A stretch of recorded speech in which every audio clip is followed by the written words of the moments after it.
Hello again. I think you're probably getting a bit sick of me now because I've done like 5 of these in the same night, as you can tell by the exact same setting.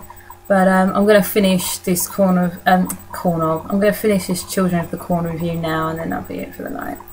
Yeah, so I did 1, 2 and 3 in the last review. We're starting this time from number 4. Children of the Corn, The Gathering. Yeah, I'm just making sure it is actually called The Gathering. Yeah, it's The Gathering. I literally spent my childhood in a video rental shop, and I used to get 4 horror movies. It was like 4 for £3 for 2 nights, and I'd do that like 3 times a week. And I just loved them. And I do remember renting this quite a few times. And in this one, the main star is Naomi Watts, before she became proper famous. And she does a pretty good job in this. She's really young.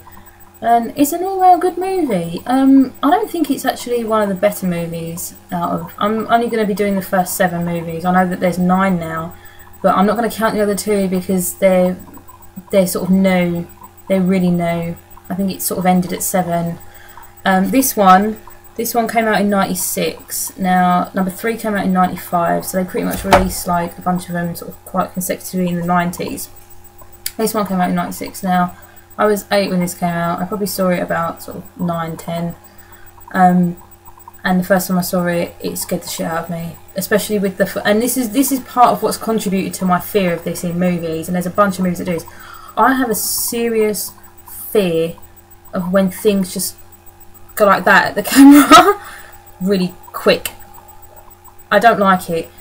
Good example of this, the bit when Drew Barrymore gets killed in Scream and it goes right up to the tree really quickly. The bit in House on Haunted Hill when Melissa's videotaping the doctors and that thing behind her runs towards her. Shits me up like you wouldn't believe. Now there's 2 moments in that do this. One right at the beginning, and it scared the shit out of me for the rest of the movie. But the basic plot of this movie, if I move on from my rambling, is Naomi Watts is a doctor, and she comes home because her mother is a recluse. She will not leave her house. She's scared of the children that live in her town. She won't leave her house, and Naomi Watts comes home to basically sort of clean the house up and take care of her sister, her little sister. I think she's about 5 or 6. And basically kind of sort her mum out, you know, like she's on medications and things like that, and just sort of come home for a bit. She gets a job in sort of the town GP surgery place, you know, like small town, and she works there for a bit. And basically there isn't really a preacher in this one, if I'm remembering rightly. It's more, it happens to them all at the same time. They all kind of all the kids get sick, and they don't know what's going on, and they all get fevers and whatnot. And it's kind of like there's a prophecy that's being fulfilled in this one. There's a prophecy that basically says, "And a child shall lead them," and it's meant to be the little girl, the sister, who turns out to be her daughter. Spoiler alert right there. Sorry if I just ruined it for everybody. But it's pretty obvious it's her daughter. Yeah, so basically it'll be a child who was abandoned, and Naomi Watts abandoned her really. She went off because she had her really young, and then she went off and left her and sort of brought her up as her sister.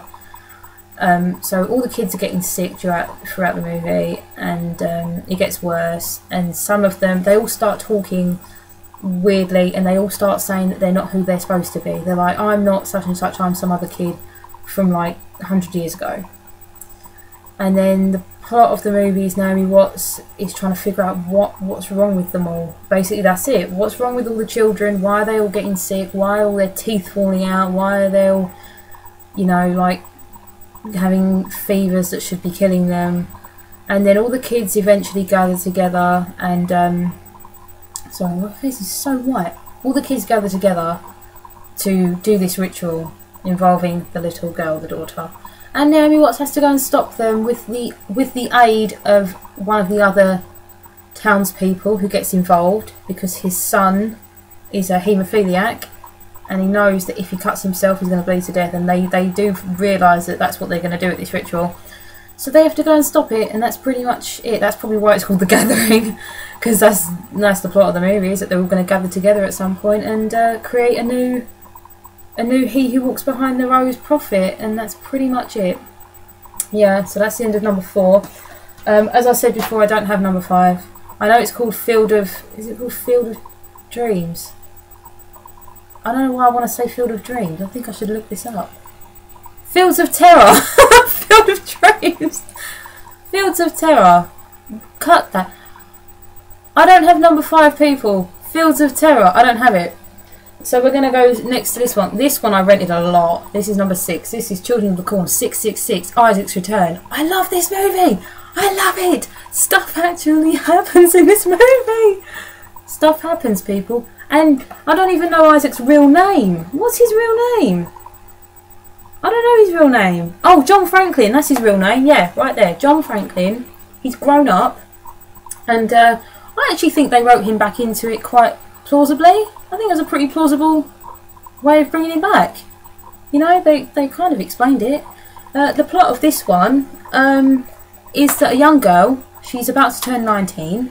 And for those of you who don't know, for the fact that I didn't mention it, is that there's a mini piece of information about the Children of the Corn series, is that when the cult children get to their 19th birthday, they are officially classed as adults, and therefore they must go sacrifice themselves to He Who Walks Behind the Rose. I think this might have been slightly implied or mentioned at least maybe once in the first movie, but not really. You wouldn't really remember that, you know.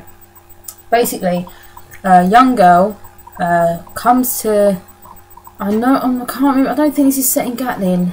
I'm not sure. It's set around the whole Gatlin-Hemmingford section though, so it doesn't matter. She drives there. She wants to know who her mum is. She thinks that her mum... She knows her mum came from this town. She wants to come find information out about her. So she comes there. There is a basic underlying plot to this movie, and that is... Wow, God, the lighting went really bad then. Oh, this is good. Okay, so there's a basic underlying plot to this movie, and that is this girl, when she's about to turn 19, there is a prophecy that the first son and the first daughter born from the cult children will get together and they will create the new He Who Walks Behind the Rose. And that will be born between them two. Now what happens is when she gets to this town, people know who she is. She doesn't know what's going on. She doesn't believe in supernatural things. Of course she doesn't. She's a normal person in this movie. But everybody else, they know exactly who she is. And her mum's still alive, and she comes to her and she tries to warn her and says, look, we know that you're meant to be coming here. We knew you were going to be here.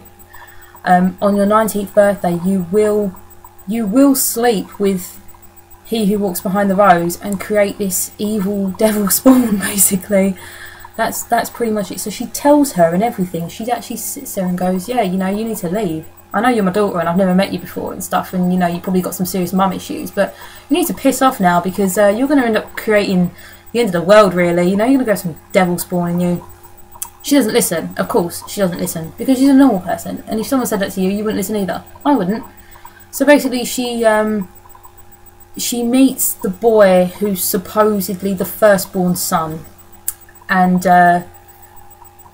he's kind of cryptic with her, and so is his girlfriend, because his girlfriend knows who she is, and she doesn't like the idea of this prophecy either, and she's like, I don't want him to, like, her to steal my man. So there's a bit of a crappy little subplot going on with that too.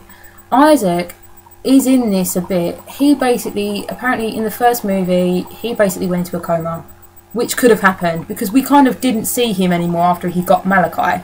You know, he didn't die or anything after that. He was just a weird brought back zombie person. So basically he's been in the coma for the whole time. He wakes up upon the arrival of this girl, and he starts telling everyone what to do again. He's like, yes, she's arrived, we need to prepare for the ritual. Meanwhile, this girl has run into this other guy who's basically her only friend in the movie. He's a really hot guy as well. Jesus Christ. Even if you don't want to watch this movie, like I said before, just watch it for this guy. He is hot as. And this is going to be a spoiler alert from now on, so if you don't want to know what happens at the end of the movie, just skip maybe like a minute.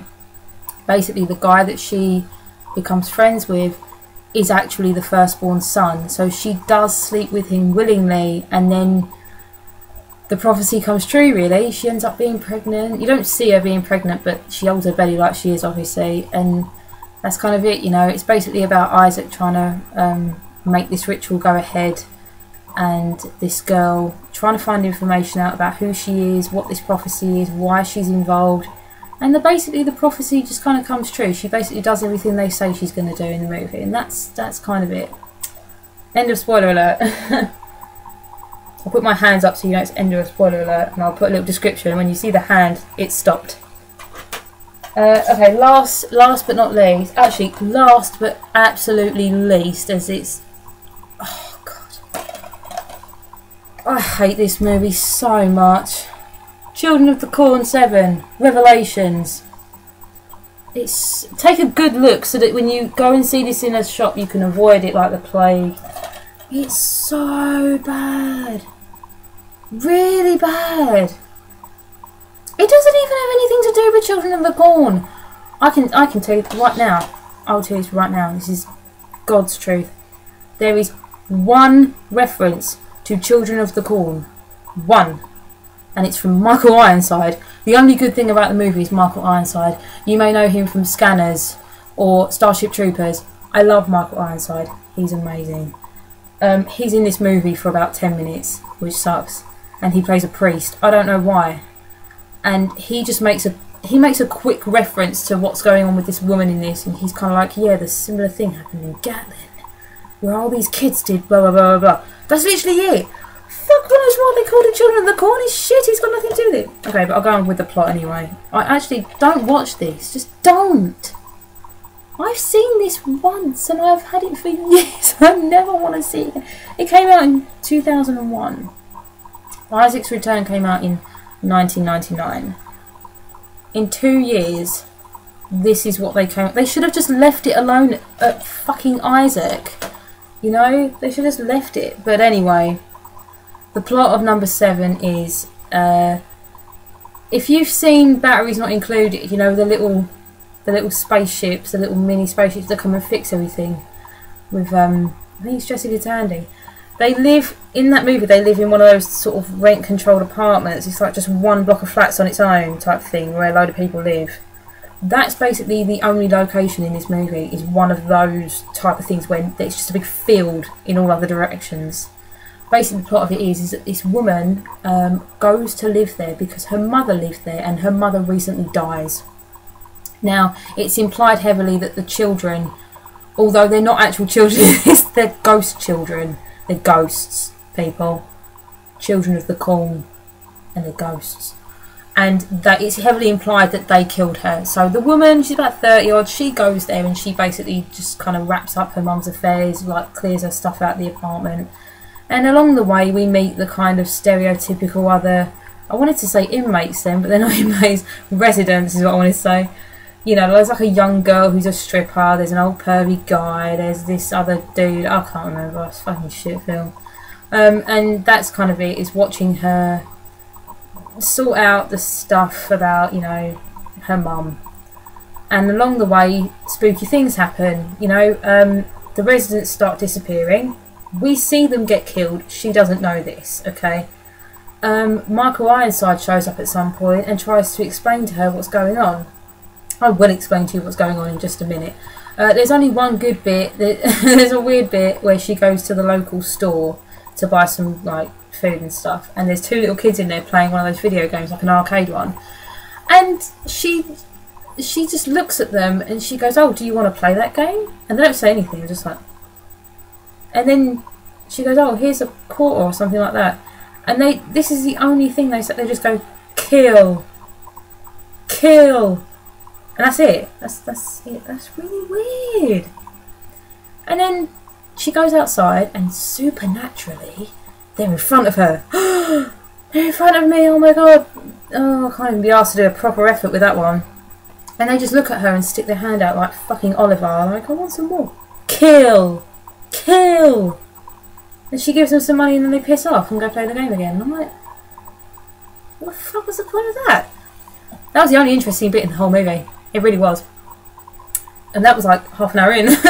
But yeah, the rest of the movie is literally just kind of watching the neighbours get picked off one by one, and then the woman coming to realise that there are ghost children haunting the building. Now, this basically, and then she kind of defeats them, and that's pretty much the plot, but the point of the children being there in the first place is that when the mother was a young child, she belonged to a kind of a group cult. There were adults in there as well, and they did that thing they did in Bad Dreams where they all get together. Unless you've seen that movie, that's a brilliant movie, Bad Dreams.